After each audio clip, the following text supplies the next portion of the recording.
이 시간 우리 함께 교독하며 읽은 마가복음 2장 18절에서 28절까지의 말씀을 가지고 우리 지난주에는 청소년부 주간 예배를 드렸고 우리 2주 전에는 부활절 예배를 드려서 우리 이제 3주 만에 마가복음 말씀을 다시 살펴보게 되었습니다. 오늘 마가복음 7번째 시간입니다.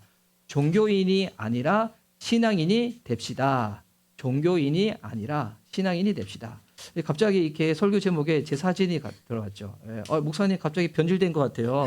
갑자기 왜 목사님 사진을 집어넣어야 하는데 이게 우리 설교가 우리 교회 홈페이지 유튜브에 올라가면 굳이 제 사진 올릴 필요 없잖아요. 그런데 이제 작은 개척교회 목사님들이 좀 설교를 나눌 수 있도록 이 CTCK라는 단체에서 따로 유튜브 채널을 만들었어요. 거기는 이제 이거를 제 설교를 올리다 보니까 제가 누군지 몰라가지고 제가 이렇게 그 썸네일에 제 이제 잘생긴 얼굴을 했습니다. 다음에 제 컨디션이 안 좋을 때는 치안성 선생님이 대신 사진 찍어서 올려줘도 사람들이 잘 모를 것 같아요. 지난주에 예배 드릴 때 저 옆자리에 같이 앉았었는데 안 되겠다. 간격을 좀 둬야 되겠다. 사람들이 올릴 수도 있겠다. 누가 이상한 목사님이 아닌가 올릴 수도 있겠다 생각이 들어서 하여튼 너무 좋은 것 같습니다. 자, 오늘 이 설교 제목으로 좌우 계신 분들 서로 바라보며 서로 축복합시다. 신앙인이 됩시다. 서로 축복하면서 합시다. 시작. 신앙인이 됩시다. 제가 이제 자주 듣는 질문 중에서 기독교는 왜 이렇게 이단이 많냐라는 그 질문을 하시는 분들이 있습니다. 근데 그 이유는 간단합니다. 이 기독교가 진짜이기 때문입니다. 기독교가 물건으로 따지면 명품이기 때문입니다. 주변에 이 짝퉁, 이 가짜 물품들 있잖아요. 다 뭐 보고 만듭니까? 명품 보고 만들죠. 여러분 이렇게 흔히 명품이라 하는 것들 하면 뭐 루이비통, 뭐 샤넬, 뭐 구찌, 뭐 헤르메스 이런 것들 보고 다 짝퉁 물건을 만들잖아요. 주변에 다이소 물건 보고 난 다음에 짝퉁 만든 거 본 적 있어요? 다이소 물건 보고는 짝퉁 안 만들어요. 왜? 그거는 뭐 그냥 공산품이고 여러 가지이기 때문에. 근데 명품이다 보니까 가품이 많고 이 짝퉁이 많은 것입니다. 기독교가 왜 이단이 많은가? 기독교가 진짜 진리이다 보니까 이단도 많고 이 사이비도 많은 겁니다. 그래서 다른 이단들 뭐 사이비들 가보면 종교적인 분위기는 비슷해 보입니다. 명칭도 똑같아요. 여러분 이단 사이비도 가면 목사님들 그 앞에 설교하신 분들 목사님이라 부르고요. 쓰는 용어도 다 비슷하고 똑같합니다. 비슷해 보입니다. 그러면 그렇다고 해서 여러분 가짜가 진짜 되는 건 아니죠. 그건 여전히 이 가짜입니다. 근데 이게 신앙도 좀 그런 것 같아요. 신앙에도 여러분 진짜 신앙이 있고 신앙인 척하는 이 가짜 신앙이 있어요. 앞에 것을 말 그대로 신앙이라고 한다면 뒤에 것은 종교라고 부를 수 있어요. 진짜 신앙을 가진 사람을 신앙인, 그리스도인이라고 말한다면 가짜 신앙을 가진 사람들을 뭐라고 부를 수 있는가? 종교인이라고 부를 수 있는 겁니다. 신앙과 종교는 겉모습은 너무 비슷해 보여요. 겉모습은. 그런데 이게 뭐가 차이가 있는가? 기준이 다르고 열매가 다르고 목적이 다르고 추구하는 부분이 다르다는 겁니다. 그러니까 그 속 알맹이가 완전히 다르다는 거예요. 이걸 이제 우리 성도님들이 잘할 수 있도록 제가 이렇게 도표를 준비해 봤는데 PPT 한번 제가 한번 넘길게요. 자, 보면 이 신앙과 종교가 있습니다. 일단은 기준이 다르고 목적이 다르고 다른데 신앙의 기준은 뭐겠습니까? 하나님이죠. 근데 여러분 종교의 기준은 뭔지 알아요? 내가 기준이에요. 종교의 기준. 내가 좋고 내가 만족하고 내가 어떠한지 이건 종교인데 신앙은 기준이 하나님이에요. 그래서 목적이 다르죠. 신앙은 하나님의 만족입니다. 하나님을 만족하고 난 아무것도 아니야? 여러분 이게 아니에요. 하나님을 만족해 드리잖아요. 그러면 하나님이 주시는 그 기쁨과 그 은혜와 능력이 우리 삶 가운데 임하게 돼요. 근데 종교의 기준은 뭐냐면 나의 만족이에요. 나의 만족.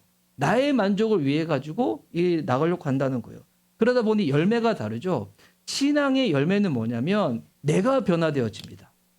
이게 정말 놀라운 이 기적이죠. 나의 변화. 근데 종교의 열매는 뭔지 알아요? 네가 변화되라는 거예요. 네가 변화되라고. 그러니까 이게 사람들을 향한 판단과 정죄로 계속 난무합니다. 너. 그래서 추구하는 부분이 다릅니다. 신앙은 뭐를 추구하는 건가? 본주를 추구해요. 신앙은 관계예요. 하나님과의 관계, 성도와의 관계, 나와 나와의 관계, 나와 또한 이 예수님 믿지 않는 비신자들과의 관계, 이 관계. 근데 이 종교는 외형을 추구해요. 겉모습을 추구해요. 그러다 보니까 뭐를 신경 쓰냐면 남이 나를 어떻게 보는가 이거를 신경 써요. 그래서 이게 종교인들의 특징은 뭐냐면 본인은 그 속해 있는 데서 열심히 한다고 하는데 주변의 관계는 다 깨져 있어. 근데 자기 고집만 계속 밀어붙여. 이건 종교예요. 여러분 신앙은 본질이 관계예요. 나와 하나님과의 관계, 다른 사람들을 세워주는 관계. 이 신앙과 종교 이 두 가지가 충돌되는 대표적인 사건이 오늘 우리가 나누고자 한 이 본문이에요. 지금 예수님과 사람들의 가운데 금식에 대해서 논쟁을 하고 바리새파 사람들이 예수님께로 와서 안식일에 대해서 논쟁을 하는 장면입니다. 이 금식과 안식일 이 두 가지는 구약의 유대인들이 가장 중요하게 여겼던 신앙적인 행태였어요.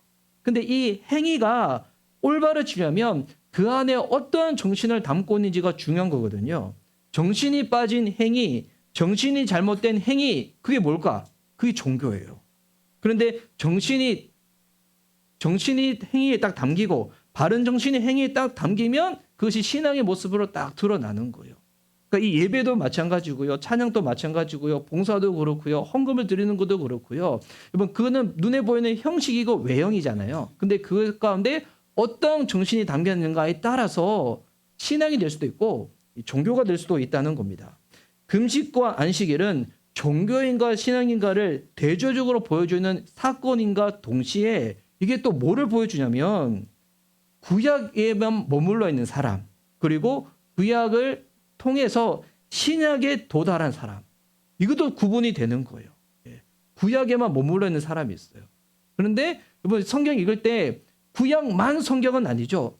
구약을 통해서 하나님의 더 선명하고 분명한 계시가 신약에 나왔기 때문에 신약에까지 머물러 가야 한다는 것입니다. 지금 예수님 주변에 시비를 걸러온 사람들은 어디에 머물러 있는가? 구약에만 머물러 있어요. 종교에만 머물러 있어요.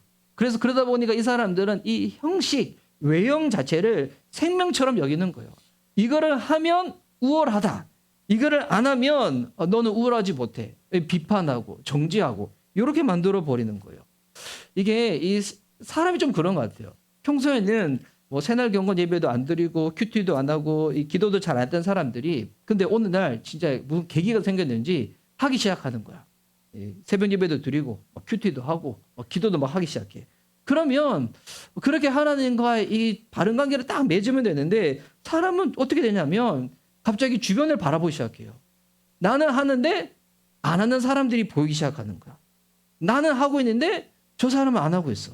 나는 새벽에 일찍 일어나서 주님 앞에 예배 드리는데 이 새벽마다 쳐잡아 자고 있는 누군가 생각이 나는 거예요. 그러면서 그 사람들을 판단하기 시작해. 정죄하기 시작해. 무식하기 시작해. 그러면 어떤 마음이 드냐면 네가 그러고도 예수님 믿는 사람이야 라는 정말 묘한 마음이 생겨요. 이거 정말 그릇된 건데 이게 바르지 못한 건데 여러분 그런 마음으로 사람들한테 충고를 한다. 그런 마음으로 사람들한테 무언가 지시를 한다. 그 사람이 변화가 일어날까요? 변화가 일어난다면 그 사람은 가스라이팅 당하는 거예요. 변화는 일어나지 않습니다. 순간적인 충격 때문에 잠시 동안은 할 수 있어. 이번 잠시 동안 했던 거 우리 형제들 다 경험했죠. 언제 했대? 군대에서. 군대에서. 군대 군생활할 때 정말 나라와 민족을 생각하고 애국하는 마음으로 나는 군생활을 그렇게 보냈다. 없네. 왜 그 군생활 하셨어요? 안 하면 안 되기 때문에. 이런 외부에서 오는 이 포스 때문에 한 거잖아요. 압력 때문에 한 거잖아요. 근데 이게 종교가 그렇다는 거예요. 나는 안 하는데 너는 안 해? 네가 뭐야? 여러분 종교는 자기를 높여요. 자기 의를 높여요. 그런데 남은 못 살린다는 거예요. 새날 경건 예배, 큐티, 섬김, 봉사 다 좋은 일이죠. 우리 교회에서 다 하고 있는데 저도 계속 권장하고 권면하지 않습니까? 근데 왜 권면하는 걸까요? 이걸 해보니까 너무 좋은 거예요. 너무 감사한 거예요. 사람이 신앙이 늘 한결같지가 않잖아요.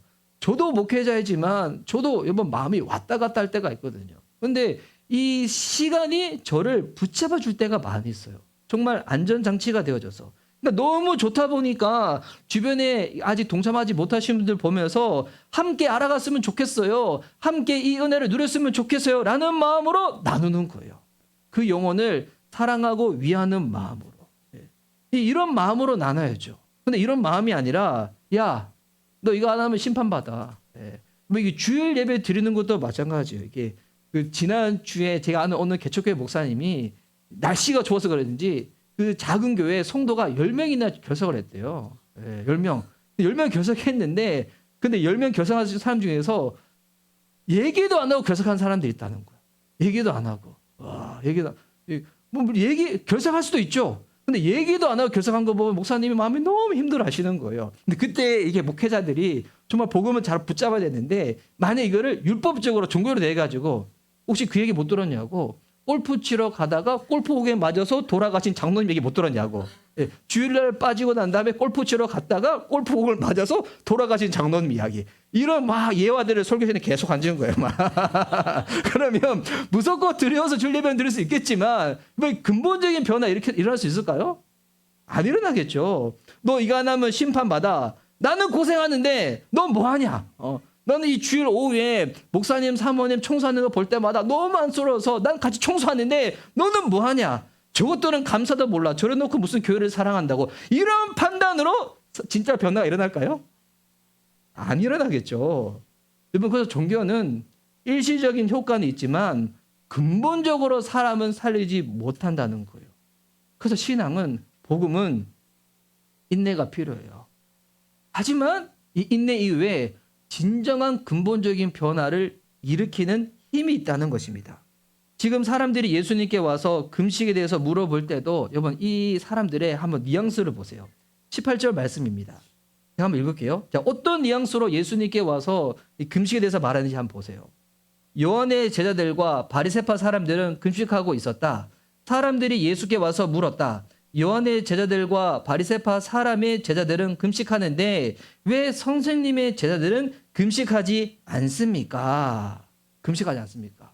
여러분, 금식하면서 절제하면서 하나님께 집중하면 너무 좋은데 선생님, 예수님의 제자들은 왜 그걸 안 하죠? 여러분, 이런 뉘앙스인가요?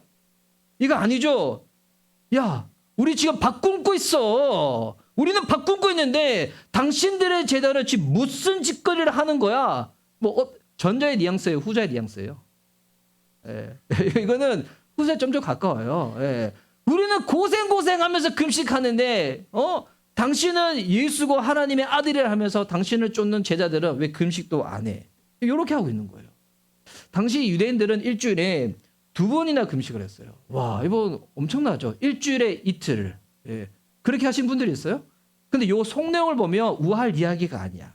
여러분, 이들은 유대인들의 하루 금식은 어떻게 되냐면 시간이 오전 6시부터 저녁 9시까지예요. 밤 9시까지예요. 그 12시간 금식을 하는 거예요. 그러니까 하루 금식이 아니죠. 2끼 금식이고 조금 부지런 떨면 저는 이 새날경건 예배 들렸고 새벽에 좀 일찍 일어나니까 조금 부지런 떨면 저는 밥 먹고 6시부터 금식하는 거예요. 그래서 쭉 가다가 저녁 7시, 6시 되자마자 어디로 갈까요? 밥 먹으러 가는 거야. 이렇게 하는 거예요. 이게 이슬람의 라마단이랑 비슷해요. 라마단이 그 기간 동안에 금식 엄청 한다고 하잖아요. 여러분, 이슬람의 라마단 금식 언제 하는지 알아요? 해 뜰 때는 금식, 해 지면 밥 먹어요. 그래서 실제로 음식 소비되는 지출이 라마단 기간에 훨씬 많대요. 밤에 엄청 먹어. 계속 먹어. 그리고 낮에 금식해. 이게 뭐 금식이야. 그냥 공복 시간을 오래 두는 거지.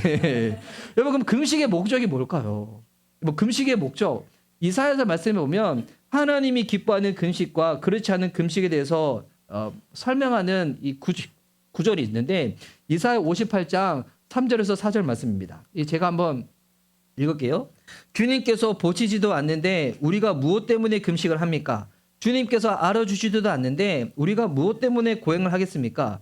너희들이 금식하는 날 너희 자신의 향락만을 찾고 일꾼들에게는 무리하게 일을 시킨다. 너희가 다투고 싸우면서 금식을 하는구나. 이렇게 못된 주먹질이나 하려고 금식을 하느냐? 너희의 목소리를 저 높은 곳에 들리게 할 생각이 있다면 오늘과 같은 이런 금식을 해서는 안 된다. 여러분, 지금 이게 금식을 하고자 할 때 보니까 사람이 알아주지 않는데 금식할 필요가 뭐가 있어요? 주님 알아주지 않는데 금식할 필요가 뭐가 있어요? 되게 외형적인 모습만 추구하는 거잖아요. 이들은 왜 이렇게 하는 것인가? 이 3절, 4절에서 금식과 대조되는 단어가 뭐냐면 요 향락이에요. 이게 세번역 성경에는 향락이 나왔는데 옛날 개역 개정에는 이게 오락이라 나와 있어요. 그러니까 금식하면서 내 만족, 내 원함만 채우려고 한다. 이거는 종교예요. 종교. 금식은 목적이 뭐냐면 하나님을 내게 유일한 만족이 되게 하기 위한 것이에요. 하나님이 내게 전부입니다. 여러분 이게 금식이에요. 언제 우리가 금식이 필요하냐면 단순히 바꾸는 게 금식이 아니라 내가 하나님만큼 즐기는 게 있는 거야. 어떤 거에서는 내가 하나님보다 더 즐기는 게 있는 거예요. 이것 때문에 내가 하나님께 집중을 못하는 거예요. 이것 때문에 하나님과의 관계가 소홀해져 버린 거예요. 그때 뭐 하는지 알아요? 금식하는 거예요. 하나님 내게 전부 되게 하기 위해 가지고. 그래서 금식의 정신이 가장 두드러지게 나타나는 우리의 신앙의 모습이 언제냐면 예배 드릴 때. 예배 드릴 때. 오늘 이 주일날 여러분은 예배를 드리고 있습니다. 오늘 날씨 너무 좋잖아요. 뜨거운 이날 여러분 예배 드리고 있습니다. 어떤 사람이 예배를 드리고 어떤 사람이 예배를 드리지 못할까요? 어떤 사람이 예배를 드리면서도 하나님께 진정과 신령으로 주님께 집중하며 예배를 드리고 어떤 사람들이 왜 집중하며 예배 드리지 못할까요? 하나님보다도 신경 쓸 게 더 많은 사람들은 예배 드리지 못합니다. 하나님보다 내가 집중하는 게 더 많은 사람들은 이 시간 예배 드리지 못합니다. 예배 드려도 생각과 마음은 다른 곳에 가 있겠죠. 이게 자매님들이 예쁘게 꾸미는 거를 제가 이렇게 비하하려고 한 얘기가 아닌데 화장하는 시간만큼 예배 드림에 내 마음과 시간을 준비한다면 어떨까요? 내가 이 소비하는 거 있잖아요. 내가 소비하는 것만큼 하나님 앞에서 내 물질을 바르게 사용한다면 어떻게 될까요? 여러분 사람들이 너무 좋아서 하는 것들은 지치지 않아요. 그렇죠. 예. 몸이 있다 보니까 조금 피곤할 수는 있어. 제가 생명의 삶 할 때 남쪽에 있었는데 저는 프로야구를 너무 좋아해요. 프로야구가 이렇게 아무리 경기가 짧게 해도 한 3시간, 길어지면 4시간 하는데 4시간 동안 프로야구 보면서 제가 억지로 피곤한데 막 눈 부릅뜨고 꼭 꺼봐야 돼. 이렇게 볼까요? 너무 재밌게 봐요.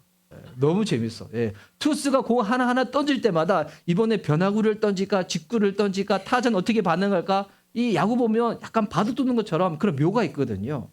제가 너무 좋아서 하는 것들 피곤할까요? 안 피곤해요. 저는 수영하는 거 좋아요. 제가 수영할 때 하기 싫은 거 억지로 의무적으로 막 발 아픈데 막을까요? 예. 제가 지금 우측 어깨에 석회석 건염이 있어요. 예. 지금 되게 아프거든요. 신기해. 아픈데 수영을 해. 예. 아픈데 수영을 해. 여러분 할 때 제가 너무 괴로운데 의무적으로 할까요? 아니에요. 사람들이 정말 좋아서 하는 것들은 아파도 해요. 피곤해도 해요. 돈을 들여서도 해요. 시간이 없어도 만들어서도 해요. 근데 그게 하나님보다 더 우선시 되어질 때 그때 뭐가 되냐면 예배를 못 드려요. 예배를 드려도 흐트러져요. 저 예전에 봤어요. 이게 증권하시는 분들 우리나라 증권하시는 분들은 이게 이렇게 하여튼 주말에는 장이 마감하니까 안 보잖아요. 근데 이제 해외 주식하시는 분들 있잖아요. 와, 우리나라는 시간 다르잖아요. 보니까 토요일 날에도 계속 보고 주일에도 보니까 늦게 계속 보고 그래. 예. 그러다가 요즘은 이게 또 이렇게 가상화폐는 이렇게 뭐 장 마감이 없잖아요. 계속 가잖아요. 제가 이거 없는 얘기를 하는 게 아니라 실제로 봤어요. 주일날 딱 와서 몸뚱아리 나왔어. 그리고 핸드폰 딱 켜놓고 계속 밑을 보는 거야. 저 처음에는 와 이분이 갑자기 은혜를 받아서 성경 열심히 보려고 하는구나 라고 하는 줄 알았어. 그게 아니었어. 예, 보니까 막 과상화폐 확인하고 있고 그리고 게임 지금 생중계하는 거 확인하고 있고 뭐 하고 있어. 몸뚱아리만 와 있어. 예, 예. 왜 그런 걸까요? 하나님보다 내가 즐기는 것이 너무 우선시 되다 보니까. 예. 우리 경건의 삶을 살고자 하면 경건의 시간을 가져야 되잖아요. 예, 하루에 경건의 시간 가질 때 1시간, 2시간 이렇게 갖지 못합니다. 현대인들. 목회자들은 모르겠지만 여러분들이 막 1시간, 2시간씩 내어가지고 성경 보고 기도할 수 있어요? 바쁜 일상을 지내면서? 그러지 못하죠. 경건의 시간 하면 길게 가지면 한 30분, 짧게 가지면 뭐 15분, 20분 이렇게 가질 거예요. 근데 이제 나는 좀 도움을 받고 싶다. 새벽 예배 들으신 분들은 그 시간에 본인을 의탁해서 드리는 거지만, 근데 우리는 그 15분을 잘 내지를 못해. 큐티할 때, 성경 읽을 때, 그 15분을 내지 못해. 근데 여러분 그런 경험 해본 적 있죠? 유튜브 쇼츠나 인스타 릴스 볼 때 일부러 목적을 두고 봐요? 아니죠. 그냥 열었는데 궁금한 것들이 떠 있어. 보다 보면 몇 분 지나가 있어요. 30분, 1시간 훅 지나가 있죠. 예.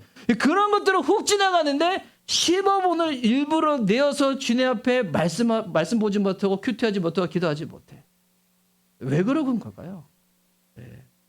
주님보다도 내 마음 가운데 우선시 되는 것이 있어서 그런 거예요. 근데 신앙이 있는 사람들은 이런 것들이 계속 반복이 되다 보면 마음에 불편함이 몰려와요. 마음에. 왜? 내 안에 주님 계시거든요. 주님 계신데 불편하지 않다. 그 이상한 거겠죠.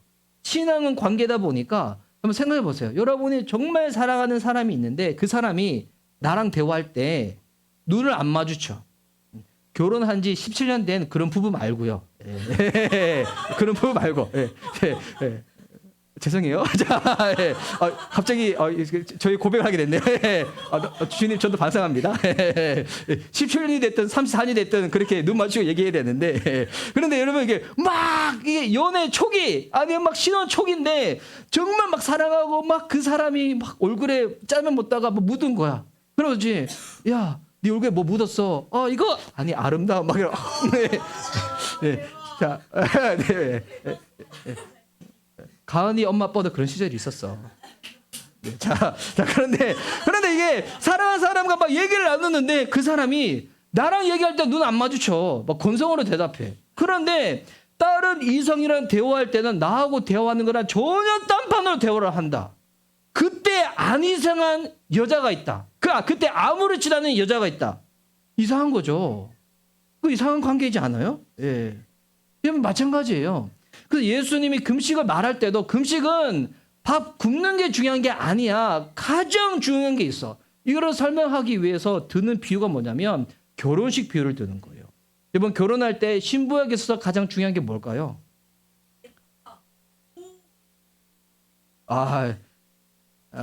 그래서 아직 결혼 못 하는 거야. 그래서 결혼 못 하는 거야. 어떻게 안타깝네. 올해는 그냥 건넜다 치고. 다시. 하여튼 결혼할 때 신부한테 제일 중요한 게 뭐예요? 신랑이죠. 분위기예요? 혼수용품이에요? 반지예요?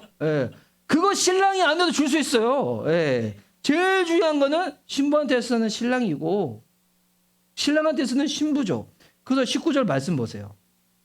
예수께서 그들에게 말씀하셨다. 혼인잔치에 온 손님들이 신랑과 함께 있는 동안에 금식할 수 있느냐? 신랑을 자기들 곁에 두고 있는 동안에는 금식할 수 없다. 결혼식 치르는데 신랑이 있어요. 신부가 있어요. 근데 금식할 수 있어요? 금식 못하죠. 왜? 이 신랑만으로도 너무 만족스럽고 기쁜데 그런데 언제 금식을 하겠습니까? 갑자기 예지만 갑자기 신랑이 사라져 버린 거야. 납치를 당해져 버린 거야. 행방불명이 된 거야. 이때 뭐 해야 돼요? 이때 금식해야죠. 그래서 20절 말씀 보세요. 그러나 신랑을 빼앗긴 날이 올 터인데 그날에는 그들이 금식할 것이다. 신랑은 빼앗겼는데 막 본인들은 좋다고 막 뷔페에서 막 한 잔씩 두 잔씩 세 잔씩 계속 먹고 있고 막 희나노이나 한다. 이거 이럴 수 없죠. 그때는 뭐 해야 될까요? 그때는 금식하지 말라고 해도 밥맛이 떨어질 거야.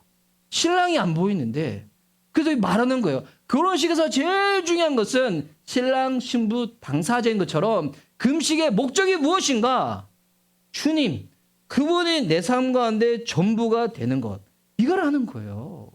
그래서 이 관계에 방해가 되는 것들이 있잖아요. 그게 뭐 취미든 미디어이든 어떨 땐 이게 이성 친구일 수도 있어. 배우자일 수도 있어. 그때에는 건강한 거리를 두는 것이 금식이라는 거예요. 건강한 거리를 두는 거. 여러분 이런 삶의 정리가 되려면 가장 근본적으로 바뀌어야 될 것은 마음이 바뀌어야 됩니다.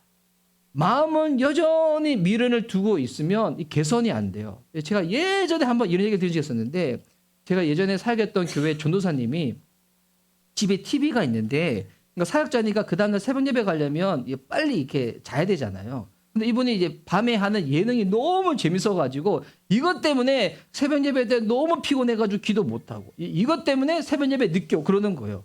야, 이것 때문에 내가 주님 앞에 집중을 못하구나 싶어가지고 TV에 코드를 가위로 잘라버린 거예요. 예, 엄청난 결단이죠. 예. 그러고 난 다음에는 미련이 다 사라질 줄 알았어. 근데 며칠이 지나고 난 다음에 어떤 마음 들었냐면 그거 왜 잘랐을까? 그거 왜 잘랐을까? 계속 그런 마음이 들었다는 거예요. 그러면서 본인이 딱 깨달았대요. 야, 내가 아직 마음으로는 이 변화된 게 아니구나. 마음으로는 변화된 게 아니구나. 뭐 마음은 여전히 있다면 계속 미련이 있겠죠. 그러면 잠깐은 개선이 일어나지만 다시 돌아가게 될 겁니다. 그래서 예수님은 근본적인 변화책을 알려주세요. 이게 21절과 22절 말씀이 있습니다. 21절, 22절 말씀은 우리 함께 읽도록 하겠습니다. 시작. 생배 조각을 낡은 옷에 대고 깁는 사람은 없다. 그렇게 하면 새로 된 조각이 낡은 데를 당겨서 더욱더 심하게 찢어진다. 또 새 포도주를 낡은 가죽 부대에 담는 사람은 없다. 그렇게 하면 포도주가 가죽 부대를 터뜨려서 포도주도 가죽 부대도 다 버리게 된다. 새 포도주는 새 가죽 부대에 담아야 한다. 이 생배 조각은 뭐냐면 가공하지 않는 천, 아직 탈색하지 않는 천을 말한다는 거예요. 근데 이 새 조각이 있는데 이것을 헝거에 김다고 해가지고 낡은 게 고쳐지는 게 아니라는 거예요. 오히려 이게 낡은 것이 찢어지는 것 가운데서 새 것이 역할을 하게 될 수도 있다는 거예요.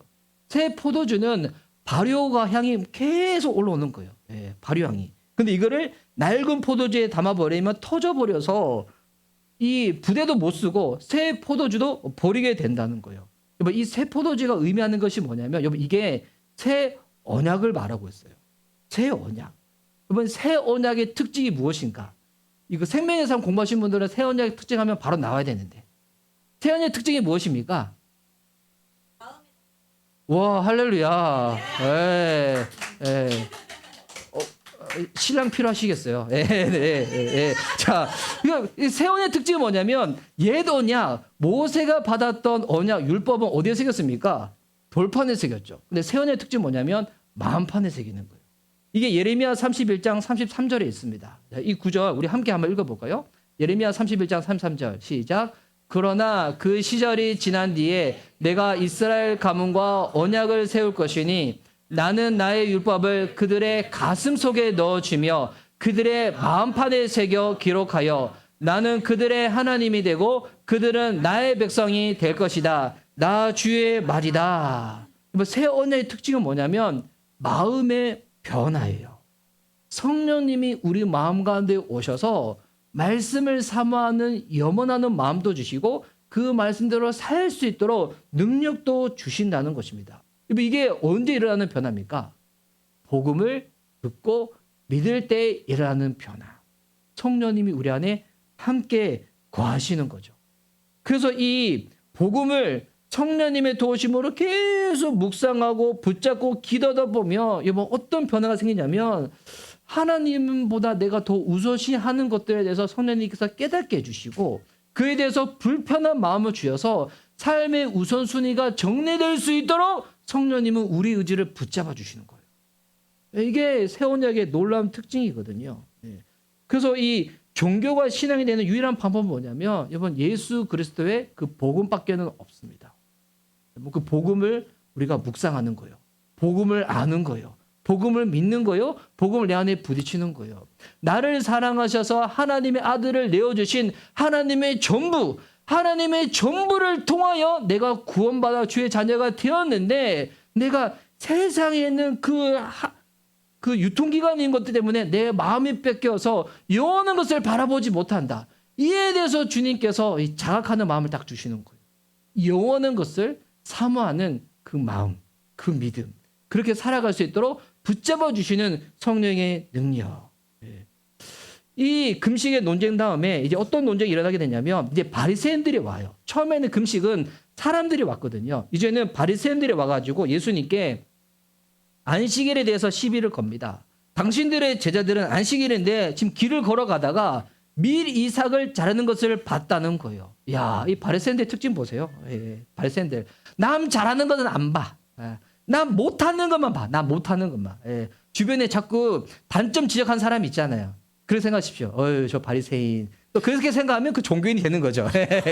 어떻게 남 지적하는 사람 있다. 어떻게 생각해야 될까요?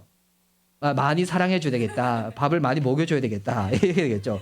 여러분, 안식일은 성전에 와서 하나님을 경배하기 위해서 쉬는 날입니다. 그러니까 이 쉼의 목적이 뭐예요? 예배하기 위한 거예요.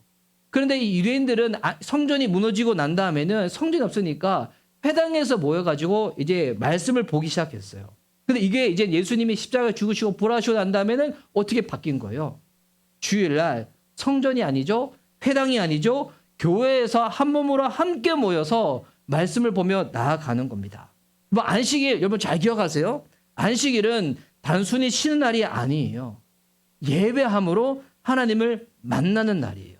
그래서 이때 구체적으로 어떤 일이 벌어지냐면 하나님의 말씀이 내 안에 들어오는 거예요. 하나님 말씀이 내 안에서 내면화되는 날이 주일이라는 것입니다.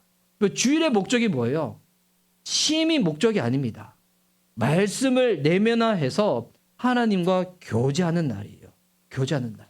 그래서 우리가 주일날 예배 드리고 나서 식사 교제를 하잖아요. 식사 교제하고 난 다음에 말씀의 교제도 나누잖아요. 여러분 왜 하는 겁니까? 왜 하는 거?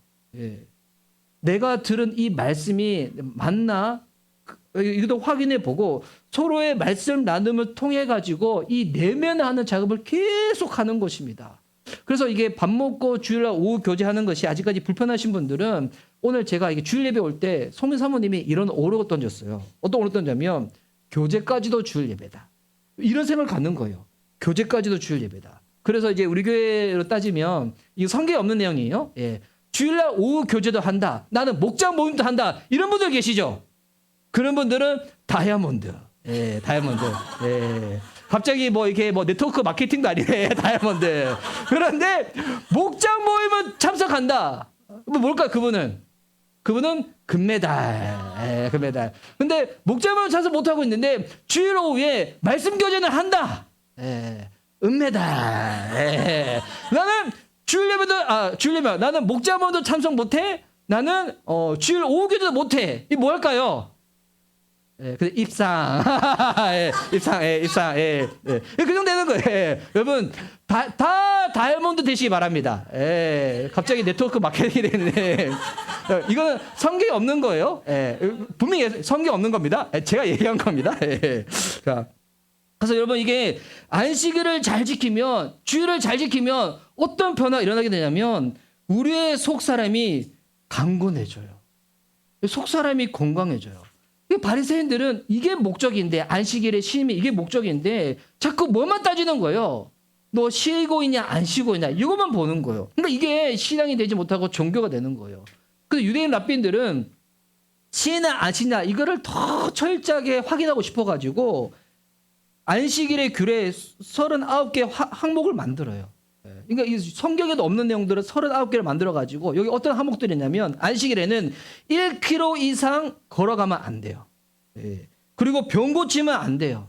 손 씻으면 안 돼요. 이삭을 자르면 안 돼요. 이게 이제 신약 성경에는 장로들의 유전이라고 표현되어 있거든요. 이거 하면 안 된다는 거예요. 그러니까 성경과 전혀 상관없이 외형, 껍데기 형식만 하다 보니까 이거 하냐 안 하냐 하냐 안 하냐 이것만 계속 보는 거예요. 이게 바리새인들의 본질이 놓치니까 예수님이 바리새인들한테 깨닫게 하기 위해 가지고 드는 예화가 뭐냐면 다윗의 이야기를 듭니다. 다윗의 이야기. 그러니까 유대인들은 다윗과 아브라함은 껌뻑 죽어요. 그들이 가장 존경하는 이 민족의 이 지도자들이기 때문에 그러니까 가장 권위 있는 구약의 인물을 가지고 와서 안식일의 정신을 설명을 하시죠. 25절과 26절 말씀 보십시오. 제가 한번 읽을게요. 25절, 26절. 예수께서 그들에게 말씀하셨다. 다윗과 그 일행이 먹을 것이 없어서 굶주릴 때 다윗이 어떻게 하였는지를 너희는 읽지 못하였느냐? 아비아달 대제사장 때에 다윗이 하나님의 집에 들어가서 제사장들 밖에는 먹어서는 안 되는 제단 빵을 먹고 그 일행에게도 주지 않았느냐? 이게 제단에 가면 제사 때 바치는 빵이 있어요. 이걸 진설병이라 하거든요. 이거는 대제사장 외에는 먹지 못해. 근데 다윗과 일행이 쫓겼을 때 굶주렸을 때 이 집에 온 거예요. 그때 대제사장 아비아들이 어떻게 한 거예요? 제사 때 바치는 이 빵을 다윗한테 줬다는 거예요. 근데 이거를 여러분이 실감나게 이해하려면 제가 고민했는데 이건 것 같아. 좀 정통적인 교회에서는 담임 목사님 이 강대상을 섬기는 것을 되게 귀하게 생각해요. 예. 저희 둘째 고모님이 교회에서 어떤 봉사하냐고 여쭤봤더니 담임 목사님 이렇게 물컵 바치는 일을 한다는 거예요. 그래서 이렇게 예전에 권사님들은 주일 예배 드리기 전에 토요일 날 강대상 막 닦고 그리고 이렇게 이 목사님 이 잔에 미리 물 채워가지고 막 하거든요. 저는 채워주는 사람 없어서 이거 마셔요. 예. 생수기를 리필해서 이거 마셔요. 하는데 그래서 이 자리를 되게 엄숙하게 여겨요. 이 자리에는 막 애들이 올라가 장난친다 큰일 나. 오, 되게 엄숙하게 여기는데 근데 이제 이거는 가정입니다. 갑자기 우리 교회에 정수기가 안 되는 거야. 네. 수도 시설이 갑자기 물이 안 나오는 거야. 유일하게 물이 있는 게 요 밑에 이것밖에 없는 거야. 네. 제가 4일 전에 받아놓은 물 이것밖에 없는 거야. 그런데 갑자기 막 탈수증에 걸린 사람이 허덕허덕 예배당을 왔어. 막 죽을 것 같아. 막 땀 삐질삐질 흘리고 막 몸에 경련이 일어나고 그러는 거야. 물이 이것밖에 없는데 갑자기 그 물은 이상한 목사님이 마실 수 있는 유일한 코룩한 물입니다. 드시면 안 됩니다. 라고 하면 이 뭐예요? 종교. 근데 이 물을 따서 비록 4일 전에 받아온 물이지만 너 마셔. 주는 거예요. 그래서 이렇게 눈이 번쩍 뜨이는 거예요. 예. 이런 일이 다윗이 했다는 거예요. 다윗이 이 아비아달 이 집에 딱 갔는데 그렇게 빵을 줬다는 거예요. 이러면서 예수님께 뭐라 말씀하시냐면 아까 25절 후반에 이렇게 나왔죠. 너희는 읽지 못하였느냐. 여러분 이 바리새인들은 율법을 계속 읽고 아는 사람들이었어요. 그들이 이 이야기를 모를 리가 없겠죠. 그럼 읽지 못하느냐 이건 무슨 의미일까요? 너희들 그 말씀 읽었는데 그 말씀이 너희 속에 내면화되었니? 너희 속에 그 말씀이 살아있니? 이거 물어보는 거예요. 신앙은 남이 하냐 안 하냐 이게 아니에요. 말씀이 내 안에 들어와서 내가 변화되어지는 거예요. 내가 변화되어지는 거. 하나님 말씀이 내 안에 들어오면 변화가 일어나게 됩니다. 그 변화로 말미암아서 내 주변의 사람들까지도 살아나는 역사가 일어나게 되는 거예요. 말씀이 내 안에 들어오는 게 성령 충만이죠. 왜? 말씀이 성령의 검이기 때문에. 보세요. 키타키스도 아멘 하죠. 넘어지면서. 예. 여러분 성령은 하나님의 마음을 읽는 영이잖아요. 말씀이 내 안에 들어오면 내면화되면서 이제 어디까지 가게 되는 줄 알아요? 하나님 마음까지도 알게 돼요. 하나님 마음. 지금 새날 경건 예배 때 지금 이제 열왕기상, 열왕기하 성경을 통독하고 있는데 열왕기상을 읽으면서 제가 이제 참 은혜가 됐는데 열왕기상에 여러분이 익히 잘한 이야기가 있어요. 솔로몬 앞에 두 여인이 와가지고 한 아기를 데리고 와서 누가 이 아기의 진짜 엄마인지 막 이렇게 재판해달라는 내용이 있잖아요. 그때 보니까 솔로몬 옥신각신 하다가 그러다가 아무것도 되지 않으니까 솔로몬이 어떻게 됩니까? 그러면 그 아이를 반으로 나눠. n분의 1로 나눠. 요즘 MZ들 좋아하잖아요. n분의 1로 나눠가지고 이게 아기를 반 쪼개가지고 나눠줘. 라고 했었을 때 진짜 엄마의 반응이 뭐였습니까? 반으로 쪼개지 말고 저 여자 주라는 거잖아요. 저 여인이 여인에게 주라. 이때 솔로몬이 저 여인이 진짜 엄마라고. 솔로몬이 뭐 본 거예요? 진짜 엄마의 마음을 가졌으면 어떤 행동이어야 하는지를 본 거예요. 진짜 엄마의 마음을 가졌으면 어떤 행동을 보여야 되는가. 그러니까 이 엄마는 자기 유익, 자기 정당화 이런 거 관심 없어요. 엄마의 마음은 뭐예요? 살리는 거예요. 살리는 거. 이 아기를 살리는 거. 우리가 신앙되지 못하고 종교되다 보면 자꾸 뭐를 따지게 되냐면 자기 정당화, 자기 유익, 나의 억울함, 나의 이 합리성 이걸 계속 드러내요. 여러분 교회는 자기 정당화와 유익을 드러내는 공동체가 아니에요. 사람을 살리는 공동체여야 돼요. 그러니까 하나님의 마음이 없으면 자기 이야기만 해요. 내가 옳다, 내가 억울하다, 내가 불편하다, 내가 싫다, 내가 좋다, 내가 그렇지 않다. 계속 이야기만 하는 거예요. 왜? 말씀이 내 안에 내면화가 되지 못해가지고. 말씀이 내면화가 되면 어떻게 되는지 알아요? 하나님 마음에 와요. 하나님 마음으로 영혼들을 바라봐요. 그러면 영혼들을 바라볼 때 아무리 미운 행동을 하더라도 어떤 마음이 드냐면 진짜 국률한 마음이 들어요. 저 사람이 정말 하나님의 사랑이 필요하구나. 주의 은혜가 필요하구나. 주의 도우심이 필요하구나. 안식일 어떤 날인지 아십니까? 이거를 잃는 날이에요. 그 안식일 주일 제대로 예배드리잖아요. 여러분 마음이 예수님 마음으로 변화됩니다. 여러분 생각에 솔로몬의 지혜가 임하게 돼요. 그리고 나도 살아나지만 사람을 살리게 됩니다. 내가 이기는 게 아니더군요. 내가 지는 게 어떨 때는 사람을 살리게 돼요. 여러분 이게 신앙이에요. 이게 복음의 능력이에요. 예수님이 십자가에서 죽으셨던 거 사람들 이해 못하죠. 어떻게 하나님이 가장 낮은 자의 모습을 오셔서 십자가에 죽을 수가 있어.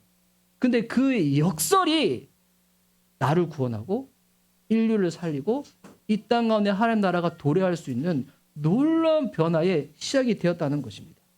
오늘 금식과 안식일의 논쟁을 가지고 예수님이 중요한 것을 말씀하십니다. 그 금식은 하나님이 내게 전부입니다. 이 정신으로 행하는 거예요. 밥 굶는 게 금식이 아니라 하나님이 내게 전부입니다. 안식일은 하나님을 만나는 거예요. 말씀으로 나를 채우는 거예요. 말씀이 내게 내면화되고 주의 마음을 받는 거예요. 여러분 이게 합쳐진 게 우리의 신앙 모습 가운데 뭐냐면 주일 예배예요. 주일 예배. 여러분 오늘 이게 제 설교 다 끝났는데 여러분 생각해 보세요. 여러분 주일 예배 어떠한 마음으로 드리고 계십니까? 어떠한 마음? 제가 이번 주 중에 목자 모임 때 잠깐 나눴는데 그거 잠깐 나누고 설교 마칠게요. 저 목회자로서 저도 참 사람인지라 두려움이 있어요. 하여튼 이렇게 이 개척교회 목회자가 가지는 이 고단함이 있거든요. 여러분 모르실 거야. 여러분 중에 개척교회 목회자 있어요? 없죠. 그러니까 나만 알고 있어. 그 고단함. 예. 근데 제가 이제 금요일 날 우리 이번에 그 부활절 헌금으로 우리 이제 120만 원 좀 정도 들어왔잖아요. 그래서 우리 이제 그 장애인 목회자 자녀가 장애인이 목사님한테 우리 흘려 보내고 개척교회 목사님들 자녀 장학금으로 흘려 보내고 선교사님들 자녀 장학금을 흘려 보내서 네 분을 우리 선정해서 흘려 보냈거든요. 제가 연락을 했어요. 어떻게 지내시는지 안부도 물어보고. 딱 물어보면 목사님들 목소리에 힘이 없어. 예. 물론 내용들은 다 밝게요. 예, 목사님, 예, 은혜 가운데 지내고 있습니다. 하는데 목소리에 힘이 없어. 예. 근데 이제 저는 그 하여튼 비싼 그 개척교회 목회자다 보니까 그 이런데 안 그래 나도 힘이 없는데 같이 힘이 없는 목소리 들으니까 더 힘이 없고 막 마음이 너무 무너진 것 같은데 그런데 그날 금요일 날 새날 경건 예배 때 읽었던 이 성경이 뭐냐면 4명의 나병 환자가 북이스라엘 사마리아가 수도인데 시리아 군대가 둘러싸가지고 다 그들을 막 붙잡고 있었을 때 이제는 아무것도 먹지 못하고 다 굶어 죽고 있었거든요. 음식이 없으니까 자기 사람 자식을 잡아먹고 살고 있었어요. 그때 보니까 나병 환자들이 이래도 죽고 저래도 죽으니까 우리 한번 나가보자. 나갔더니 군대들은 이미 철수한 상태인 거예요. 막사만 있어. 음식만 있어. 말들만 있어. 그 막 누리고 난 다음에 어떤 마음 들었냐면 이 좋은 소식을 어떻게 우리만 가질 수 있냐. 이거 전하자. 그 나병 환자가 가서 이 소식을 전해요. 처음에 사람들이 긴가민가 안 받아들였어. 이거 진짜인지 가짜인지 확인해보자. 확인했더니 이게 진짜였던 거예요. 그 1년 뒤에 제가 어떤 마음 들었냐면 제가 이번 한 주간을 살면서 어떨 때는 성령 충만할 때가 있어. 막 기쁨이 넘칠 때도 있어. 어떨 때는 그러지 못해요. 마음 무너지고 갑자기 막 두려움이 엄습해오고 뭐 어떻게 되나 막 살 때가 있어. 그런데 중요한 것은 뭐냐면 내 안에 주님이 분명히 계시다면 나의 어떠한 상태와 상관없이 하나님은 여전히 소망이 되신다는 거예요. 그분 여전히 능력이 되신다는 거예요. 내가 건강할 때나 건강하지 못할 때나 내가 전하는 이 복음은 복음 그 자체가 능력이라는 거예요.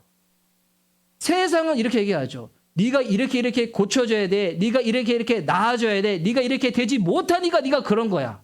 이건 종교예요. 네가 변화되어야지 신을 만날 수 있어. 근데 복음은 뭡니까? 소식이에요. 네가 어떠하든 아프든 병들든 망가졌든 상관없어요. 그분 자체가 소망이시고 그분 자체가 생명이고 그분 자체가 능력이기 때문에 그분만 모셔드리면 살아납니다. 그래서 신앙에서 제일 중요한 게 뭔지 아세요? 붙어있는 거예요. 눈물겨워도 붙어있고요. 힘들어도 붙어있고요. 고생스러워도 붙어있고요. 세상에서 너무 잘 나가도 주님께 붙어있는 거예요. 그때 살아납니다. 뭐 오늘 이 주일 예배 어떤 날일까요? 네. 주님께 붙어있음을 확인하는 날이에요. 하나님의 말씀이 내한테 하시도록. 이 말씀이 능력이야. 나 이번 한 주간 정말 엉망진창으로 살았지만 그래도 이 말씀이 생명이야. 이 말씀이 능력이야. 이 말씀이 나를 붙잡을 거야. 이 말씀이 나를 변화시켜 주실 거야. 이 말씀으로 나는 다시 살아나게 될 거야. 이 소망 가운데 일어서는 거예요. 이 은혜를 누릴 수 있는 우리 미션 리바이벌 교회 모든 성도님들 될 수 있기를 예수님의 이름으로 축복합니다. 아멘.